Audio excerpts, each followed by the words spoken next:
नमस्कार, बहुत स्वागत है आपका हमारे छत्तीसगढ़ के इस खास बुलेटिन में। खबरों के साथ मैं हूं रीनू। सबसे पहले बात करेंगे जशपुर से अहम खबर की, जहां जशपुर में मधुमक्खियों का हमला। जी हां, जशपुर में सीएम के कार्यक्रम से पहले हमला किया गया मधुमक्खियों के द्वारा। जहां कार्यक्रम से पहले मधुमक्खियों का हमला हुआ है, सीएम के कार्यक्रम स्थल पर किया गया हमला। घायलों को जिला अस्पताल भर्ती किया गया है। आप ये देखिए कि कई लोग इनकी चपेट में आ गए हैं, जहां मधुमक्खियों ने अचानक से हमला कर दिया। बड़ी खबर आपको दे रहे हैं जशपुर से, जहां जशपुर में सीएम के कार्यक्रम से पहले जो यहां पर लोग मौजूद थे उन पर मधुमक्खियों ने हमला कर दिया।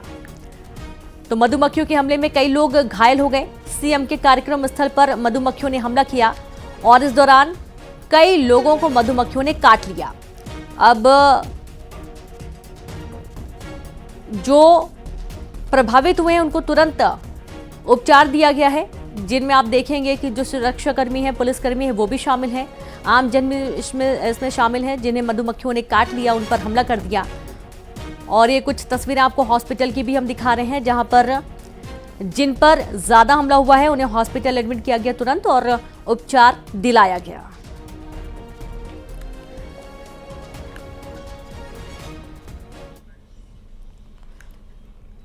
मुख्यमंत्री विष्णुदेव साय आज जशपुर के दौरे पर हैं, जहां सरहुल महोत्सव में वो शामिल होंगे। रायपुर से जशपुर रवाना हो रहे सीएम साय ने प्रदेशवासियों को हिंदू नववर्ष की बधाई दी। उन्होंने कहा कि सरहुल महोत्सव बड़ी धूमधाम से मनाया जाता है, जिसमें वो हर वर्ष शामिल होते हैं। समस्त छत्तीसगढ़ वासियों को हिंदू नववर्ष की बहुत बहुत बधाई, शुभकामनाएं। और हर वर्ष हिंदू नववर्ष में हमारे जशपुर में वहाँ के अनुसूचित जनजाति आदिवासियों के द्वारा एक सरहुल पूजा का आयोजन होता है। पूरे जिले से हजारों की संख्या में वहाँ पर लोग आते हैं। अजय चंद्राकर ने कांग्रेस पर निशाना साधा। राधिका खेड़ा के बयान पर चंद्राकर का पलटवार, जहां बीजेपी वॉशिंग पाउडर नहीं, कांग्रेस में ही कालिक है। जब कांग्रेस में थे तब कोई आरोप नहीं लगता था, कांग्रेस से अलग हुए तो भ्रष्टाचारी हो गए। कांग्रेस भ्रष्टाचारियों को रखती है क्या?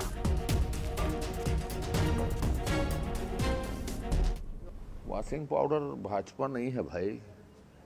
कांग्रेस में कालिक ऐसी है कि वो बेचारे कांग्रेस में थे तब तक कोई आरोप नहीं लगता था। अब कांग्रेस में अपमानित होकर यदि दूसरे दल में गए तो वो भ्रष्टाचारी हो गए। तो कांग्रेस भ्रष्टाचारियों को ही रखती थी क्या? अब तक सम्मान देती थी तो किसी न किसी तरह के करप्ट लोगों को ही सम्मान देती थी क्या? तो कांग्रेस से असहमत हुए, वो भ्रष्टाचारी हो गए। ये सही दृष्टिकोण नहीं है। राधिका खेड़ा जी या उनके किसी भी प्रवक्ता को बदलना चाहिए।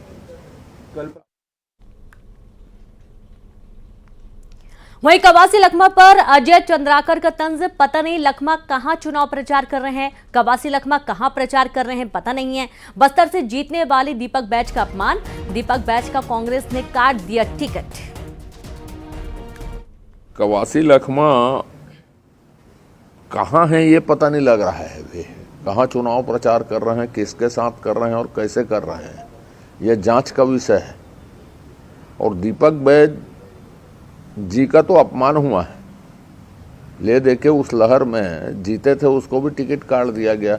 अब वो कारण भी है हमारे मंडल अध्यक्ष से मुकाबले में खेत रहे, ये भी हो सकता है, लेकिन कुल मिला के अपमान हुआ। और अब बात जांजगीर से अहम खबर की, जहां चरणदास महंत ने फिर साधा निशाना बीजेपी पर। चरणदास महंत का बार वादे नहीं पूरे करने का आरोप लगाया उन्होंने। बीजेपी ने नहीं पूरा किया एक भी वादा, प्रदेश की 6 सीटें जीतने का दावा किया गया।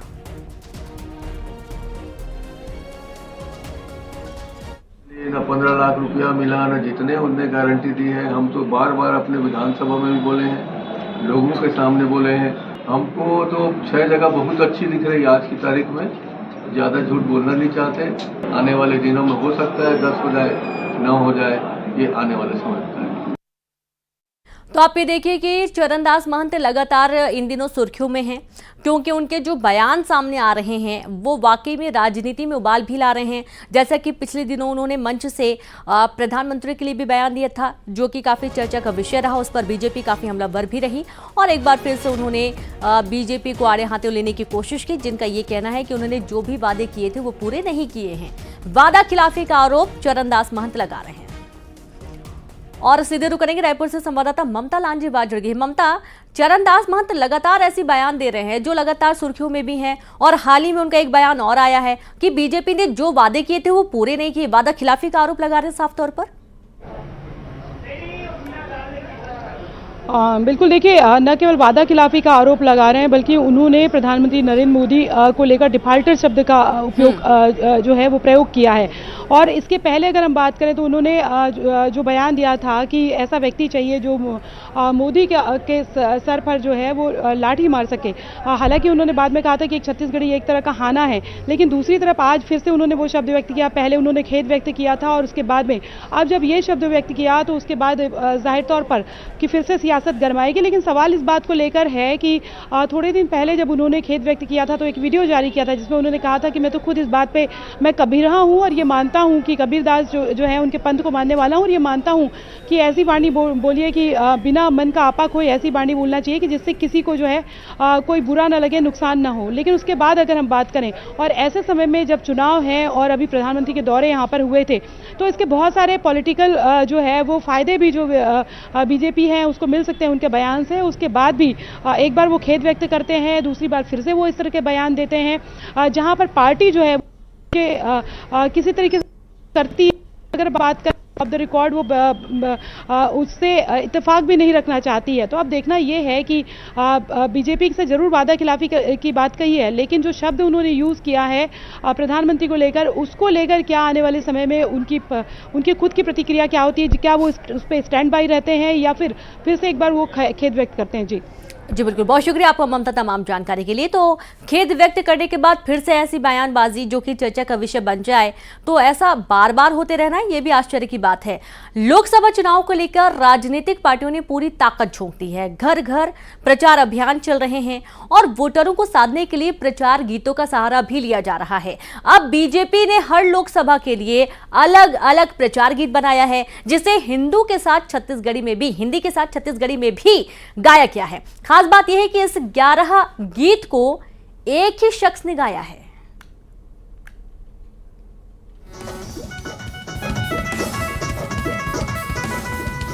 हो छत्तीसगढ़ ने ठाना है फिर से मोदी को लाना है, गांव गांव और शहर शहर में फिर से कमल खिलाना है। ये धुन है प्रचार का, ये गीत चुनावी है और इस गीत के जरिए राजनीतिक पार्टियां बता रहे हैं अपने काम की कहानी।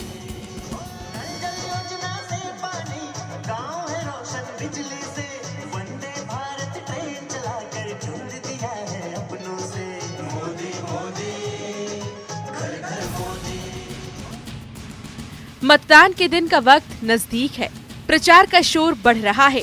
नेता भाषण में सरकार के विकास की कहानी कह रहे हैं, विपक्ष बैनर पोस्टर के जरिए सरकार पर तंज कस रही है।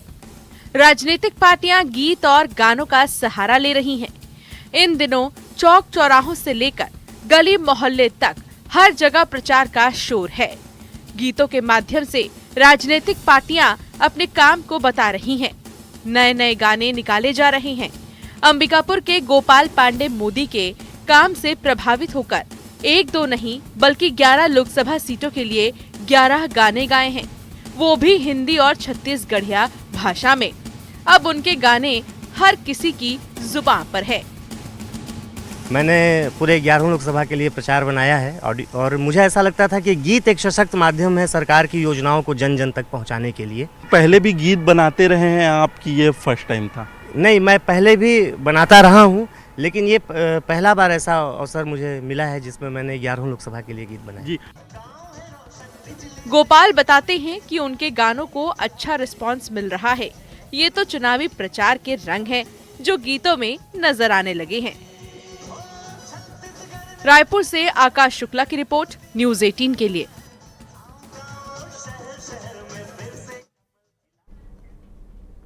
बीजापुर और सुकमा पुलिस ने अपने अपने क्षेत्र से जल्द नक्सलवाद की सफाई का दावा किया है। दोनों जिलों की पुलिस ने सोशल मीडिया पर वीडियो जारी कर नक्सलियों से सरेंडर करने की अपील की है। साथ ही पुलिस ने सरेंडर करने वाले नक्सलियों की सारी जानकारी गुप्त रखने का भी भरोसा दिया है। पुलिस ने सरेंडर की अपील करते हुए सोशल मीडिया पर 2 वीडियो क्लिप जारी किए हैं, जिसमें मिरतुर, गंगालूर, किस्टाराम, कोंटा, गोंगुड़ा और जगरगुंडा से नक्सलवाद के खात्मे का दावा किया है। इस वीडियो में दोनों जिलों के एसपी और डीआईजी ने अपना मोबाइल नंबर भी साझा किया है।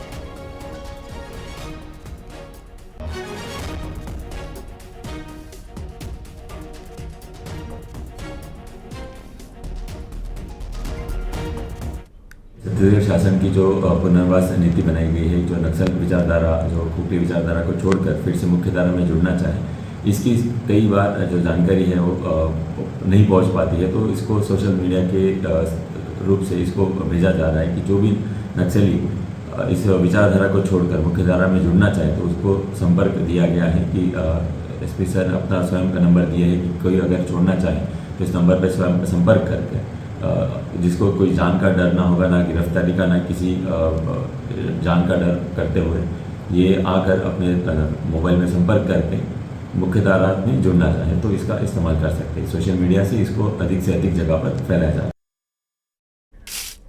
और संवाददाता सत्यनारायण चालक जुड़ गए हैं। सत्यनारायण, बीजापुर और सुकमा पुलिस ने बड़ा दावा किया है कि जल्द ही नक्सलियों का सफाया हो जाएगा, यानी कि बड़ी संख्या में नक्सली सरेंडर भी करेंगे। आपको बता दूं कि दंतेवाड़ा, बीजापुर और सुकमा इलाके के जो है पुलिस अधिकारियों ने सोशल मीडिया में छोटा सा वीडियो क्लिप जारी किया, जिसमें दावा किया कि नक्सलियों का लगभग सफाया तय है। और ये सिर्फ दावा जो है सोशल मीडिया में लगातार बैनर पोस्टर डाला जा रहा है। सोशल वॉर जो है जवानों की तरफ से चालू किया गया है ताकि इससे आसानी तरीके से जो है युवाओं तो पहुंचा जा सके और उन्हें बताया जा सके कि नक्सलवाद के दंश जो है क्या समस्याएं हो रही है और सरकार आपके लिए क्या काम कर रही है, इस पर जो है अभी काम किया जा रहा है। बहुत शुक्रिया आपका सत्यनारायण जानकारी के लिए। तो आप ये देखिए कि छोटा सा वीडियो क्लिप सामने आया है जिसमें नक्सलवाद के खात्मे की बात कही गई है और तमाम काम किए जा रहे हैं नक्सलवाद के खात्मे को लेकर। साथ ही सरेंडर करने के लिए भी अपील की गई है तमाम नक्सलियों से और उनकी जानकारी गुप्त रखी जाएगी। अंबिकापुर पुलिस ने नौकरी लगाने के नाम पर 10 लाख की ठगी के एक आरोपी को गिरफ्तार किया, जबकि दूसरे फरार आरोपी की तलाश जारी है। आरोपियों ने गांधीनगर थाना क्षेत्र के निवासी युवक को महिला एवं बाल विकास मंत्रालय में सुपरवाइजर की नौकरी लगाने का झांसा देकर युवक से 10 लाख रुपए की ठगी की थी। पीड़ित की शिकायत पर पुलिस ने मिशन चौक निवासी आरोपी संजय गुप्ता को गिरफ्तार कर लिया, जबकि महासमुंद के बाग बहरा निवासी दूसरा आरोपी किशोर गुप्ता फरार है। पुलिस फरार दूसरे आरोपी की तलाश में जुट गई है।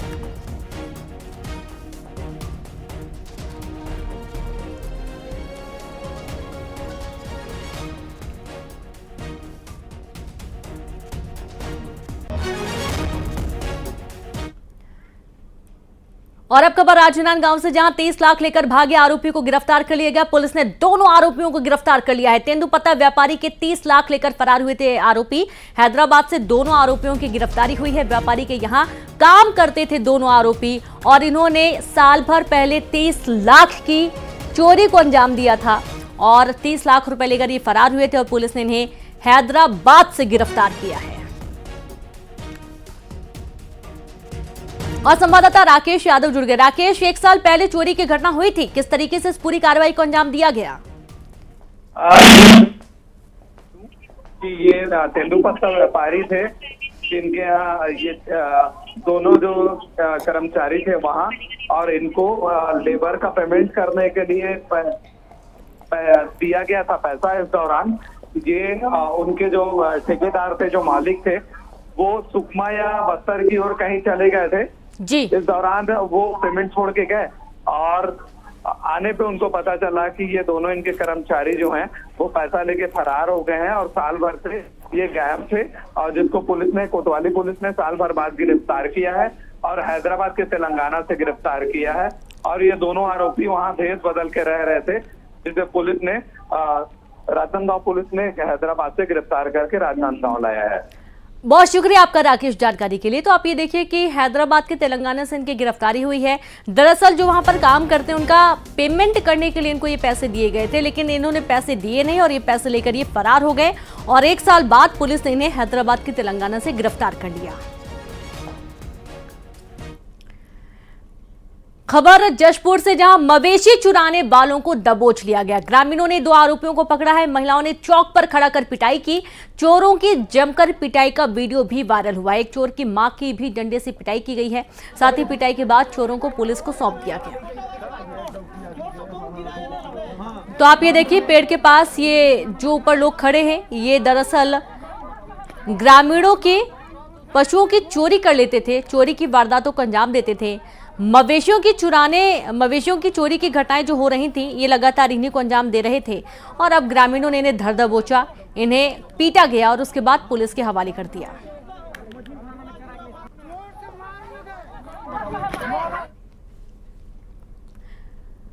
मरवाही के जंगल में पहुंचा दंतैल हाथी। 3 महीने बाद पहुंचा दंतैल हाथी। वन विभाग ने ग्रामीणों को अलर्ट जारी कर दिया है। दल से बिछड़ा हाथी हो सकता है आक्रामक। घुसरिया बीट में देखा गया दंतैल हाथी। वन विभाग हाथी पर नजर बनाए हुए है। तो खबर पिंडरा से है, जहां पर मरवाही के जंगल में पहुंचा दंतैल हाथी। 3 महीने बाद दंतैल हाथी पहुंचा है। वन विभाग ने ग्रामीणों को अलर्ट जारी कर दिया है। दल से बिछड़ा हाथी हो सकता है आक्रामक। घुसरिया बीट में दंतैल हाथी देखा जा रहा है। और आप ये देखिए, तमाम जगह पर बोर्ड भी लगा दिए गए हैं कि हाथियों से सावधान रहें। दंतैल हाथी इलाके में घूम रहा है। तमाम जगहों पर अलर्ट भी जारी कर दिया गया है।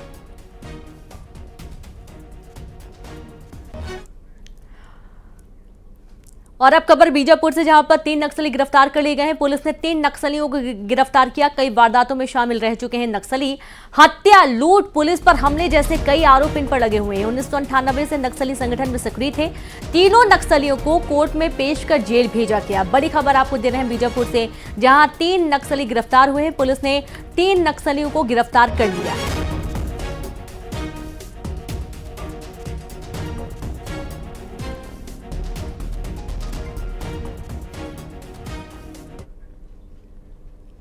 बिलासपुर में महिला डॉक्टर की खुदकुशी के मामले में पुलिस ने उसके बॉयफ्रेंड को गिरफ्तार किया है। पुलिस की जांच में पता चला कि महिला डॉक्टर ने बॉयफ्रेंड की प्रताड़ना से तंग आकर खुदकुशी की थी। बता दें कि सिरगिट्टी थाना क्षेत्र में महिला डॉक्टर ने अपनी मां के घर खुदकुशी कर ली थी।